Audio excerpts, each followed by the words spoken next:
Hello दोस्तों।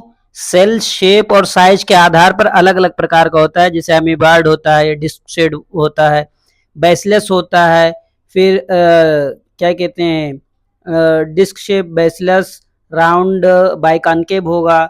और फिर इसको हम कह सकते हैं कि लॉन्ग एंड नैरो, जिसको हम कॉलमनार एपिथेलियम के हिसाब से कह सकते हैं। किसी कई तरह के सेल के शेप हो सकते हैं, डिस्क शेप भी हो सकता है और थ्रेड लाइक इसका शेप हो सकता है। तो इसी तरीके से इसके शेप हो सकते हैं। जैसा आप देख रहे हैं स्ट्रक्चर में, रेड ब्लड कार्पोसिल्स का जो सेल दिया गया है राउंड एंड बाइकॉन्केव है, और व्हाइट ब्लड सेल है जो अमीबॉयड है। फिर देखते हैं कि हमारे बॉडी के जो और सेल हैं, कॉलमनार एपिथेलियम सेल है, लॉन्ग एंड नैरो है।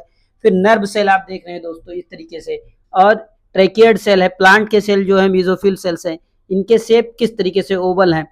तो और शेप के साइज जो है, सबसे स्मॉलेस्ट सेल माइकोप्लाज्मा होता है, जिसका साइज होता है 0.3 माइक्रोमीटर होता है, इसका सबसे स्मॉलेस्ट सेल होता है। और उसके बाद सबसे लॉन्गेस्ट सेल जो होता है वो नर्व सेल होता है, सबसे लंबा सेल होता है। लेकिन सबसे लार्जेस्ट सेल जो होता है वो ऑस्ट्रिच एग होता है, यानी शुतुरमुर्ग का अंडा होता है। ह्यूमन आरबीसी का जो सेल होता है दोस्तों वो 7 माइक्रोमीटर का होता है। लेकिन बैक्टीरिया का जो टिपिकल बैक्टीरिया सेल होते हैं वो 3 से 5 माइक्रोमीटर के होते हैं। इसी तरीके से जो है यूकैरियोटिक सेल 10 से 15 माइक्रोमीटर का होता है। बाय बाय दोस्तों।